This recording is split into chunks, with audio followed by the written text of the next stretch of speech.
So again, sorry, the video ended. So I was talking about the CPU and also the slowness in gaming. So I had to adjust the resolution of this game from the um, Windows C. That's my C. Windows or no users and etc. So I guess I'm not gonna go there right now. I was no, not public. Going here, then app data or something like that, and then going to a text file and adjusting the resolution, because apparently this resolution isn't supported by the Hearthstone, which is silly. Hearthstone can be silly, so, but that's not the point. The point is that now I am firing it up. I guess it's gonna work in tablet mode, right? I always use it in the regular mode, but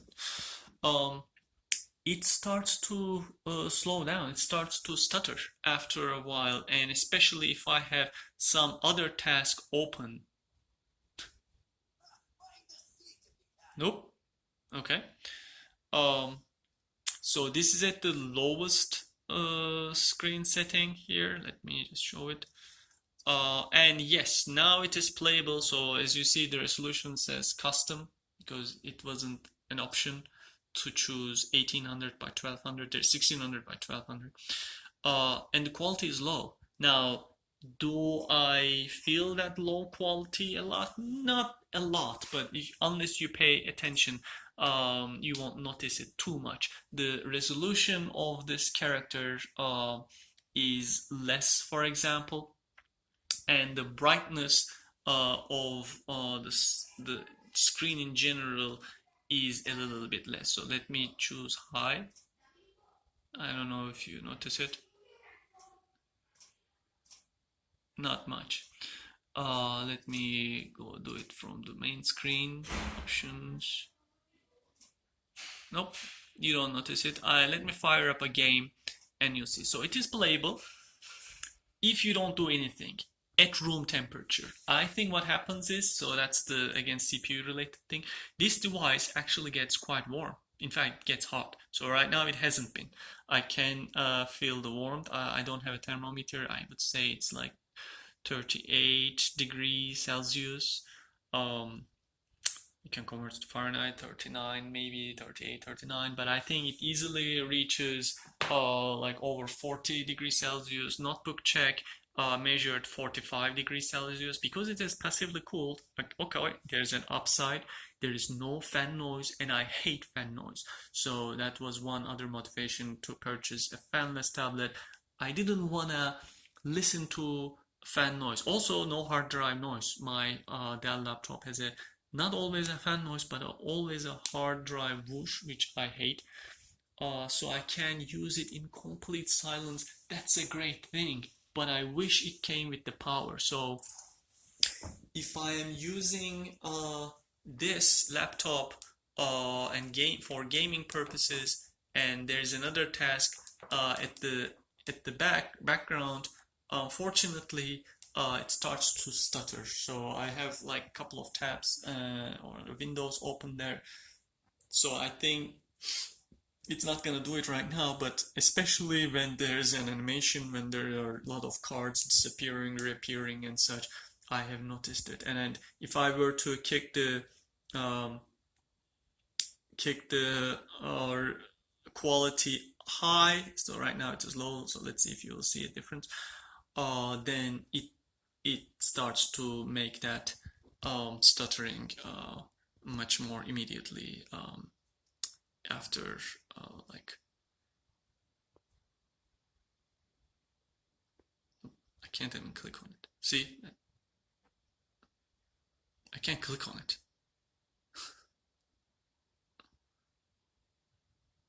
Okay, so I don't know if you noticed it, but like, yeah, the shadow of this floating thing isn't here, but now when I clicked on the high, it became apparent. Yeah, so it has a shadow now, but I don't know if you have noticed it.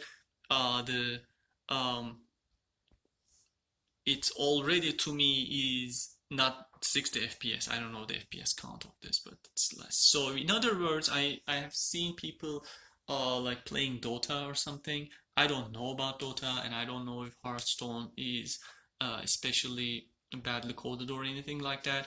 But this is not a very demanding game. I would say it's quite a light game, and unfortunately, it's not good for gaming at all. Even for light gaming, it's not good.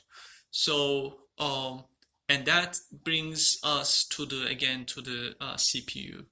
The CPU, if I have like my videos and everything, or something else turned on, is throttling, and I guess I should quit this because it's distracting me.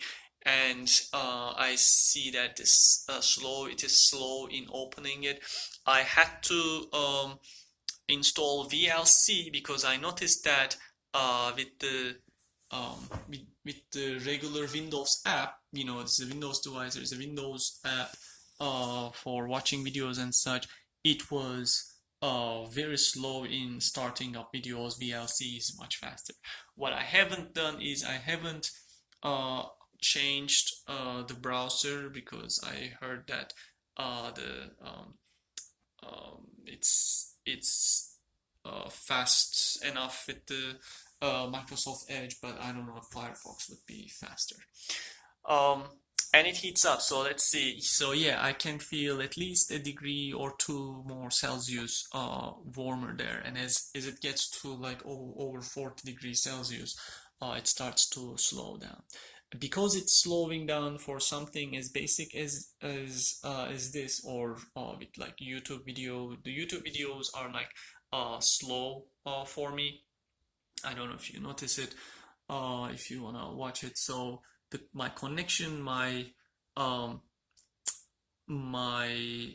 connection is okay, so I shouldn't be having much of a problem in connecting to YouTube and browsing YouTube. But I can see that it is slow, and this can't be a hard drive issue because it has an SSD, so it should be fast enough, and it has dual channel memory as well, so it has nothing to do, I would say, with the storage or memory, but it has something to do with the CPU, which is quite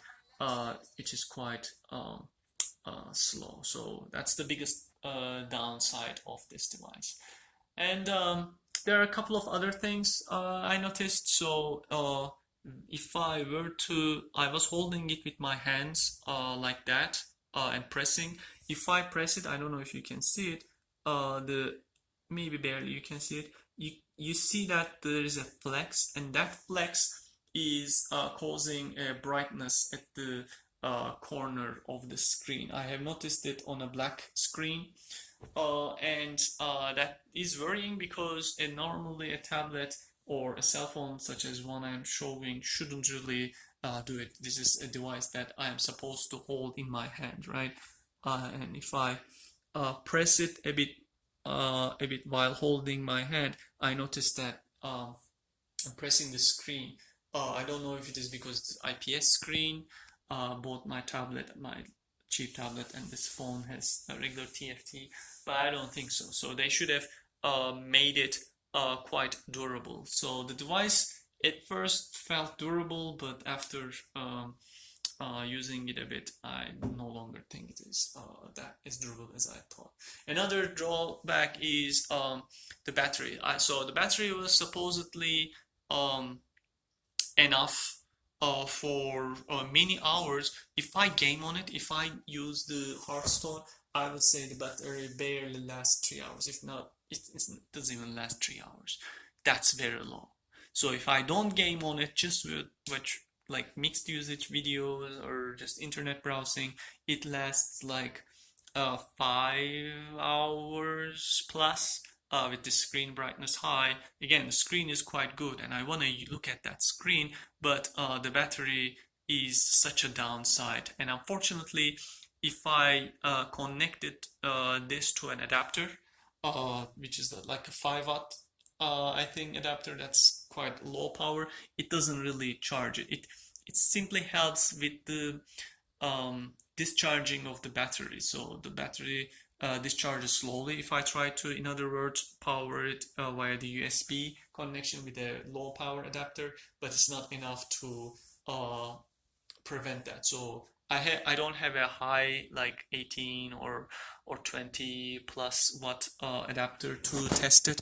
With a higher more wattage adapter, I think you can power it from the USB, but then again, this is the only connection that you have. As you see, I have now connected my cell phone there. So as long as you can have the dongle here, you can actually charge your tablet or cell phone with it, which of course drains its battery unless you are hooked up to a power plug. So you have to have this adapter with you for anything more than 2 hours if you are on a full battery charge, which again takes away from the portability of it. So it's not a device that's going to last 8 hours of usage unless you reduce the screen brightness to the lowest, and then you might not really see anything, right? I mean, it's visible, I think, if you really